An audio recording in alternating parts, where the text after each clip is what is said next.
नमस्कार, कैसे हैं आप लोग। जैसा कि आपको पता है कि आरआरबी ग्रुप डी 2024-25 की जो वैकेंसी है उस पे तेलंगाना हाई कोर्ट में सीसीए वाले जो एस्पिरेंट है उन्होंने कोर्ट केस किया है।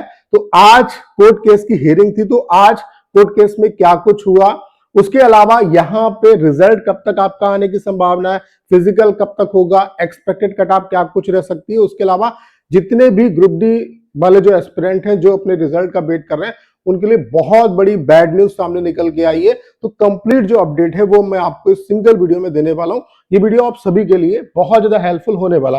बाकी जो भी एस्पिरेंट यहाँ पे एनटीपीसी ग्रेजुएट लेवल का जिन्होंने एग्जाम दिया है उनसे मैं कहना चाहता हूं कि अपनी टाइपिंग की प्रिपरेशन अच्छे तरीके से करते रहो और ऐसे इंटरफेस पे करो, ऐसे प्लेटफॉर्म पे करो जिसका इंटरफेस बिल्कुल रेलवे जैसा हो। हमने आपके लिए एक्चुअल टाइपिंग का सॉफ्टवेयर बना दिया जिसका इंटरफेस बिल्कुल रेलवे जैसा है और रेलवे जिस तरीके से स्पीड कैलकुलेट करता है एज इट इज ये सॉफ्टवेयर वैसे ही स्पीड कैलकुलेट करता है। उसके अलावा यहाँ पे हम आपको 1000 plus pro test typing test दे रहे हैं जिससे मैक्सिमम प्रीवियस ईयर टेस्ट है। बाकी आपके लिए फ्री डेमो अवेलेबल है। मैं आप सभी से जरूर कहूंगा कि एक बार डेमो जरूर दीजिएगा। डेमो का लिंक डिस्क्रिप्शन और कमेंट बॉक्स में पिन किया है। बाकी आप वेबसाइट पे भी जा सकते हैं, गूगल पे सर्च करके mytestrank.com, तो लिंक डिस्क्रिप्शन और कमेंट बॉक्स में पिन किया। एक बार डेमो जरूर आप अटेम्प्ट करना।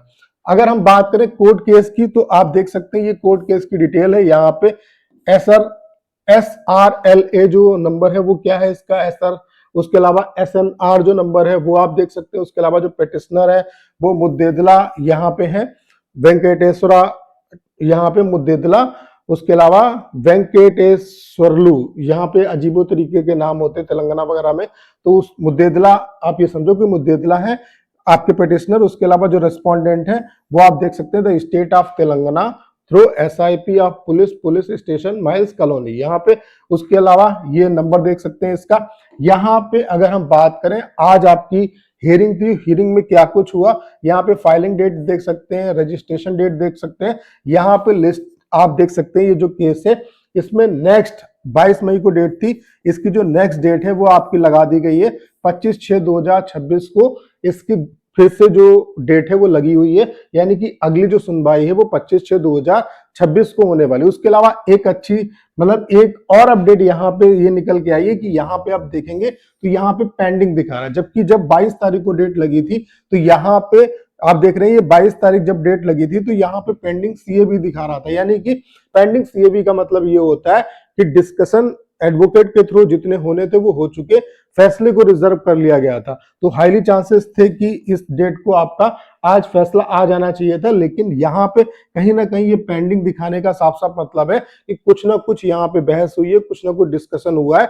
इसी वजह से आप देख रहे हैं कि डेट जो है वो 25/6/2026 लगा दी गई है। उसके अलावा मैंने ये भी बताया था कि अगर 22 तारीख को आपका रिजल्ट नहीं आता तो फिर कहीं ना कहीं रिजल्ट में आपको डिले देखने को मिलेगा, क्योंकि आपको पता है कि कोर्ट की छुट्टी वगैरह भी है। इसीलिए आप देख रहे हैं कि जो नेक्स्ट इसकी डेट है वो 25/6/2026 है। इसका मतलब है कि आपका जो वैकेंसी है वो ऑलरेडी बहुत ज्यादा डिले होती जा रही है। अब 25/6/2026 को इसकी हियरिंग है। अगर इस हियरिंग पे भी डिसीजन आ जाता है तो आप ये मान के चलो इसके एक हफ्ते के बाद आपका जो रिजल्ट है वो अनाउंस होगा, यानी कि जुलाई के फर्स्ट वीक तक आपका जो रिजल्ट है वो आ सकता है। कब? अगर ये फैसला इस डेट पे आ जाता, अगर मान लेते हैं कुछ और डिस्कशन होता है, कुछ और डेट आगे बढ़ती है, तो कहीं ना कहीं आपका जो रिजल्ट है वो और ज्यादा डिले होगा। तो ये आप सभी के लिए बहुत बड़ी अपडेट है और कहीं ना कहीं बैड न्यूज है।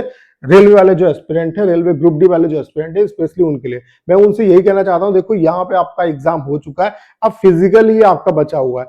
तो आप ये नहीं करना है कि इसी चीज में लगे रहो। ढेर सारी आपके सामने अपॉर्चुनिटी है, उन पे अच्छे तरीके से फोकस करो। जैसे कि सीजीएल का नोटिफिकेशन आ गया, उसके अलावा ढेर सारे अपकमिंग रेलवे के भी एग्जाम है, तो उनकी प्रिपरेशन साथ साथ करते रहो और थोड़ा बहुत फिजिकल जो है उसकी भी तैयारी करते रहो। उसके अलावा एक्सपेक्टेड कट ऑफ की अगर हम बात करें तो अगर यूआर कैटेगरी से 70 या उससे ऊपर नंबर आपका बनना है तो कहीं ना कहीं मेरे हिसाब से आपको फिजिकल की प्रिपरेशन करना चाहिए। ओबीसी से 68 प्लस, ईडब्ल्यूएस से 65 प्लस, एससी से 60 प्लस और एसटी से 55 प्लस।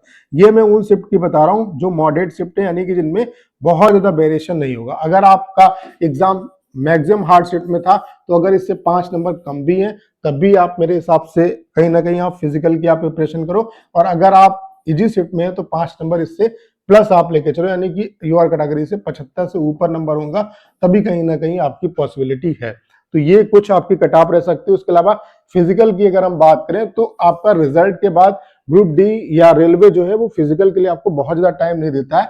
आप लास्ट ईयर का रिकॉर्ड देख सकते हैं। जैसे ग्रुप डी 2018 की वैकेंसी की बात करें तो इसका रिजल्ट 4 मार्च 2019 को आया था और फिजिकल 25 मार्च से स्टार्ट हो गया था। यानी कि आप देख रहे हैं कि 20 दिन के बाद फिजिकल आपका स्टार्ट हो गया। ग्रुप डी 2019 की बात करें तो 22 दिसंबर 2022 को रिजल्ट आया और फिजिकल 12 जनवरी से स्टार्ट हो गया। यानी कि 20 दिन के अंदर यहाँ पे फिजिकल हो गया। तो आप देख रहे हैं कि रिजल्ट आने के बाद फिजिकल के लिए आपको बहुत ज्यादा टाइम नहीं मिलता।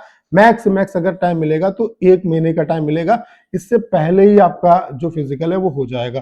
तो अगर आपका रिजल्ट जुलाई में आता है, वो कब आएगा? जब ये डेट आगे और नहीं बढ़ेगी। इसी डेट पे आपका जो डिसीजन है, जो आपकी नेक्स्ट हियरिंग लगी हुई है 25 जून, इस डेट पे अगर फाइनल जो डिसीजन है वो आ जाता है और कहीं ना कहीं मेरे हिसाब से डिसीजन आ भी जाना चाहिए, क्योंकि सीसीए वालों का बहुत ज्यादा बड़ा इश्यू नहीं है। जब आईटीआई वर्सेस 10th का मामला सॉल्व हो गया तो इसमें बहुत ज्यादा टाइम नहीं लगेगा। तो इसे रेलवे जो है वो रिजॉल्व कर लेगी। तो अगर इस डेट पे आपका फाइनल डिसीजन आता है तो कहीं ना कहीं जुलाई के फर्स्ट वीक तक रिजल्ट आने की संभावना रहेगी। और जुलाई के फर्स्ट वीक तक अगर रिजल्ट आता है तो आप ये मान के चलो जुलाई लास्ट तक या अगस्त के फर्स्ट वीक तक फिजिकल भी आपका हो जाएगा। लेकिन अगर ये थोड़ा सा आगे बढ़ता है तो फिर कहीं ना कहीं आपका रिजल्ट जो है वो और ज्यादा डिले होगा। और जब रिजल्ट डिले होगा तो भर्ती कहीं ना कहीं लग रहा है कि लंबी खिंचती चली जा रही है। तो ये कुछ आपके लिए अपडेट थी। तो उम्मीद करता हूं सारी जानकारी आप बहुत अच्छे तरीके से समझ पाए होंगे। करना क्या है, इस वीडियो को 10 शेयर करना है। उसके अलावा अगर आप चैनल पर नए हो और आपने अभी तक इसे सब्सक्राइब नहीं किया है तो प्लीज चैनल को सब्सक्राइब करना मत भूलिएगा।